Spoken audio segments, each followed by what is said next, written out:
ربنا آتنا في الدنيا حسنة وفي الآخرة حسنة وقنا عذاب النار. نحمده ونصلي على رسوله الكريم أما بعد فأعوذ بالله من الشيطان الرجيم رب اشرح لي صدري ويسر لي أمري واحلل عقدة من لساني يفقه قولي ربي يسر ولا تعسر وتمم بالخير. أم حسبتم أن تدخلوا الجنة ولما يأتكم مثل الذين خلوا من قبلكم مستهم البأساء والضراء وزلزلوا حتى يقول الرسول والذين آمنوا معه متى نصر الله ألا إن نصر الله قريب. اس آیت میں آپ نے دیکھا کہ مثل الذین خلو من قبلکم، اللہ تعالیٰ پچھلے لوگوں کی مثال پیش کرتا ہے.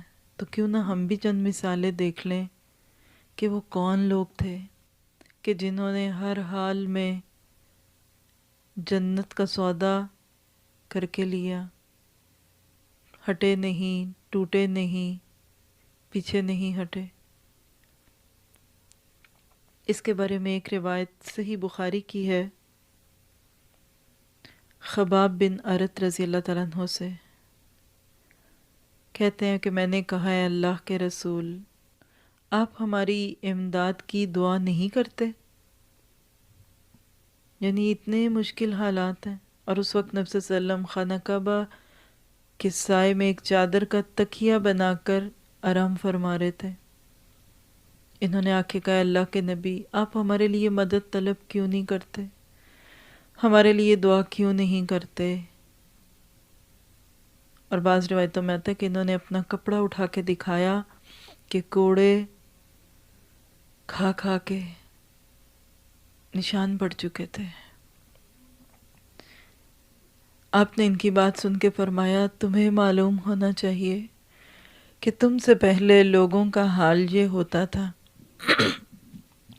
کہ آدمی پکڑ کر لایا جاتا، اس کے لیے زمین میں گھڑا کھود کر اس کو اس میں کھڑا کر دیا جاتا، پھر اس کے سر پر آرا چلا کر اس کے 2 ٹکڑے کر دیے جاتے، یعنی سر سے لے کے پاؤں تک 2 حصوں میں بانٹ دیا جاتا، اور لوہے کی کنگھیاں ان کے جسم پر پھیری جاتی جس سے اس کا گوشت اور ہڈیاں تک متاثر ہو جاتی.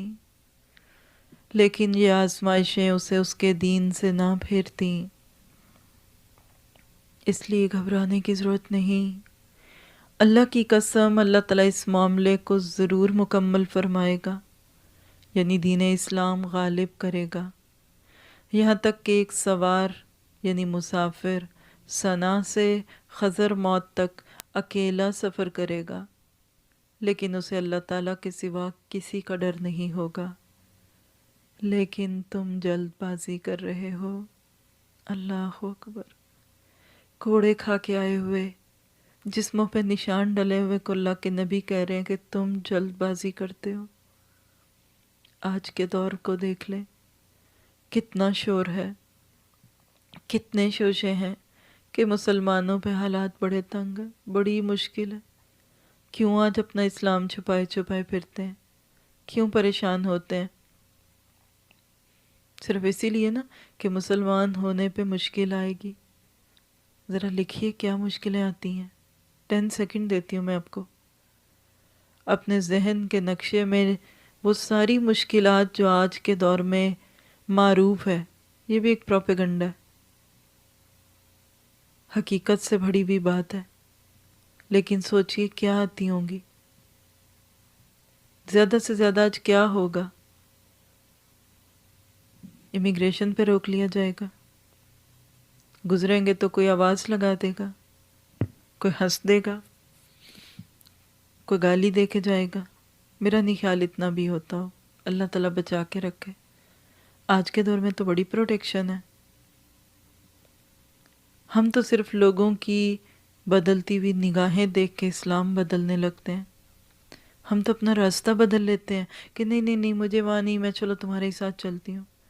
ہم غیروں کی نگاہوں سے نہیں ڈرتے، ہم تو اپنوں کی نگاہیں برداشت نہیں کر سکتے۔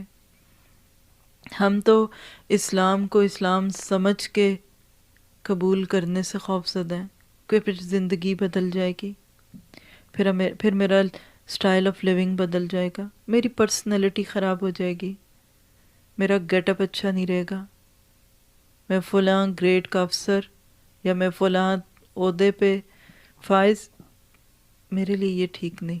اور ہم جاتے جاتے جنت کی روڈ سے اتر کے سائیڈ کی پگڈنڈیوں پہ پھرنے لگتے ہیں، خطرے ہی خطرے۔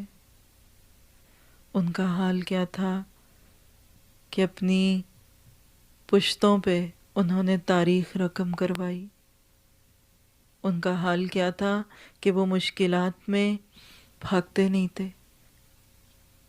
کوئی سال ایسا نہیں گزرتا کہ جنگ سر پہ نہ ہو، کوئی دن ایسا نہیں گزرتا ہوگا کہ جب مسلمانوں کے ساتھ سختیاں نہ ہوں، لیکن وہ ہٹتے نہیں تھے۔ ایسے ہی ایک کردار سے آپ کی ملاقات کروانا چاہوں گی۔ صحیح بخاری کی روایت ہے انس بن نضر کے بارے میں رضی اللہ عنہ، اور روایت نقل کرتے ہیں وہ بھی حضرت انس ہیں جو اللہ کے نبی صلی اللہ علیہ وسلم کے ساتھ بچپن میں رہے اور جوان ہونے تک وہیں رہے۔ کہتے ہیں کہ میرے چچا انس بن نضر بدر کی لڑائی میں حاضر نہ ہو سکے، اس لیے انہوں نے عرض کیا اے اللہ کے رسول، میں پہلی ہی لڑائی سے غائب رہا۔ شاید آپ میں سے کچھ لوگوں کو معلوم ہوگا کہ غزوہ بدر بہت اچانک ہوئی تھی، کوئی پلانڈ جنگ نہیں تھی، پتہ نہیں تھا کل کیا ہوگا، لیکن ہو گئی۔ تو جو لوگ تو وہاں تھے ان کو تو موقع مل گیا، لیکن جو لوگ وہاں شامل نہیں تھے ان کو بعد میں بڑی حسرت ہوئی کہ ہم اتنی بڑی نیکی سے محروم ہو گئے۔ انہی میں سے یہ ایک تھے، کہنے لگے میں پہلی ہی لڑائی سے غائب رہا۔ ہم سوچے ذرا اپنے آپ کو، کوئی نیکی کا پہلا موقع یا پہلا دن یا پہلی چیز ضائع ہو جائے تو ہم افسوس نہیں کرتے کہ کرتے ہیں۔ جو آپ نے مشرکین کے خلاف لڑی، لیکن اب اللہ تعالیٰ نے مجھے مشرکین کے خلاف کسی لڑائی میں حاضری کا موقع دیا تو اللہ تعالیٰ دیکھ لے گا کہ میں کیا کرتا ہوں۔ یہ انداز کون اختیار کرتا ہے؟ اتنا کانفیڈنس کس کو ہوتا ہے کہ رب دیکھے گا میں کیا کرتا ہوں؟ جس کا اندر اور باہر شیشے کی طرح صاف ہوتا ہے، کھوٹ نہیں ہوتا اندر۔ اللہ کی محبت میں جو چور ہوتا ہے وہی ایسے لفظ بولتا ہے۔ اور پھر وہ احد کا موقع آ گیا اور مسلمان جیتی ہوئی جنگ ہارنے کے قریب ہیں، بھاگ نکلے۔ چھوٹی سی غلطی نے فتح کو شکست میں بدل دیا۔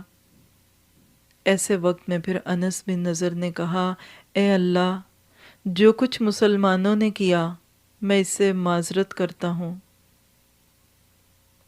یعنی مسلمان بھاگ گئے تو میں اس پہ تیرے سے ایکسکیوز کرتا ہوں،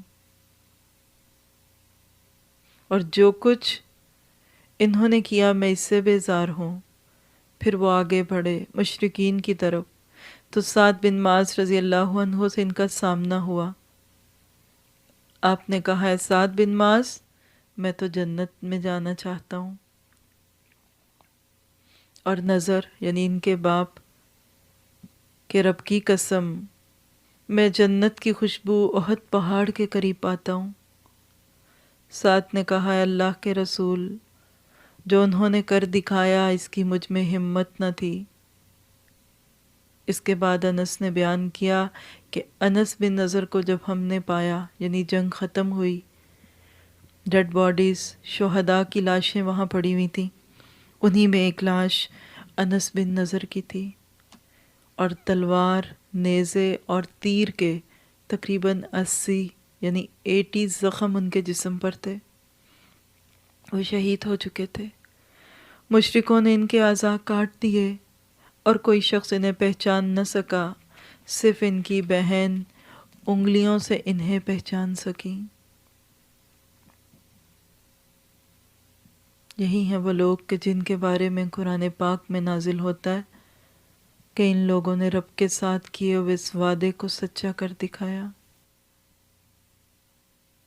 ہم اپنے ایمانوں کا حساب لیں، ہم بھی اسی جنت میں جانا چاہتے ہیں جس میں یہ لوگ گئے تھے، لیکن اگر ہماری زندگی اس طرح کی نہیں، ایسا معاملہ نہیں، قربانیاں نہیں دیں گے، مستہم الباساء والضراء وزلزلوا حتى يقول الرسول والذین آمنوا معه متی نصر اللہ، یہ ان کے حالات تھے۔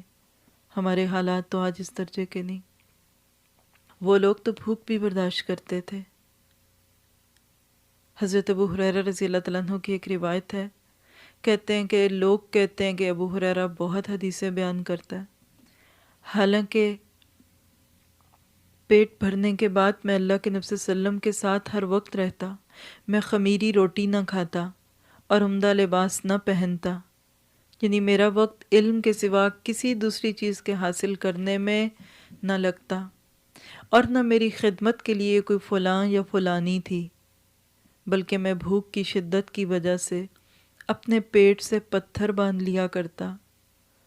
بعض وقت میں کسی کو کوئی آیت اس لیے پڑھ کر اس کا مطلب معلوم کرتا کہ شاید وہ اپنے گھر لے جا کر مجھے کھانا کھلا دے، حالانکہ مجھے اس کا مطلب معلوم ہوتا تھا۔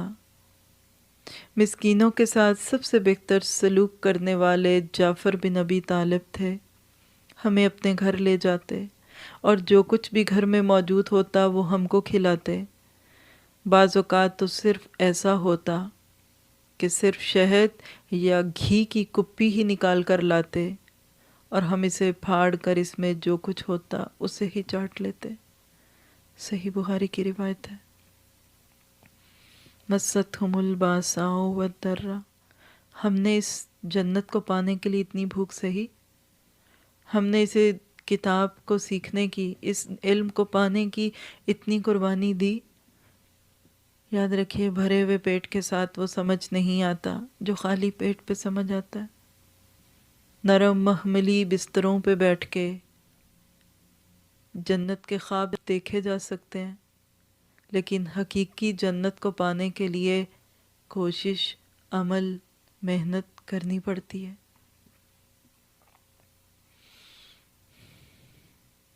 زخم پہنچتے، تکلیفیں پہنچتی، لیکن ہلتے نہ اپنی جگہ سے۔ ایک اور روایت ہے صحیح بخاری ہی کی، علی بن حفص سے ہے کہ عبداللہ بن مبارک نے بیان کیا کہ ہم کو ہشام بن عروہ نے خبر دی کہ ان کے والد نے جنگ یرموک کے موقع پر نبی صلی اللہ علیہ وسلم سے پوچھا آپ حملہ کیوں نہیں کرتے تاکہ ہم بھی آپ کے ساتھ حملہ کریں۔ چنانچہ انہوں نے رومیوں پر حملہ کیا اور اس موقع پر انہوں نے رومیوں کے 2 کاری زخم شانے پر کھائے، درمیان میں وہ زخم تھا جو بدر کے موقع پر آپ کو لگا۔ عروہ نے کہا یہ زخم اتنے گہرے تھے کہ اچھے ہو جانے کے بعد بھی، یعنی بچپن میں ان زخموں کے اندر اپنی انگلیاں ڈال کر کھیلا کرتا تھا۔ مستہم الباساء، کون سی چیز ہے جو انسان کو پلٹنے نہیں دیتی؟ ایمان، کمٹمنٹ، یقین۔ دنیا میں کسی چیز کو پانے کا یقین ہوتا ہے نا تو بڑی بڑی قیمت بھی دیتے ہیں، مشکل میں پڑتے ہیں لیکن اس چیز کو لے لیتے ہیں۔ اللہ اکبر۔ ایک اور روایت ہے صحیح بخاری کی، حضرت طلحہ رضی اللہ تعالیٰ عنہ کے بارے میں خالد بن ابی خالد نے قیس بن ابی حازم سے کہا کہ میں نے طلحہ کا وہ ہاتھ دیکھا جس سے انہوں نے اللہ کے نبی صلی اللہ علیہ وسلم کی جنگ احد میں حفاظت کی تھی کہ وہ بالکل بیکار ہو چکا تھا۔ یعنی جب دشمنوں کے تیر آتے تو یہ اپنا ہاتھ آگے کر دیتے، شیلڈز نہیں تھی اس وقت مسلمانوں کے پاس کہ ان کے ہاتھ میں تیر کھپتے، اور وہ ہاتھ پورا بیکار ہو گیا تھا اللہ کے نبی کے دفاع میں۔ یہی لوگ ہیں اللہ کے نبی سے محبت کے دعوے دار، اپنے ہاتھوں پہ زخم کھا لیتے تھے لیکن اللہ کے نبی صلی اللہ علیہ وسلم پہ آنچ نہیں آنے دیتے تھے۔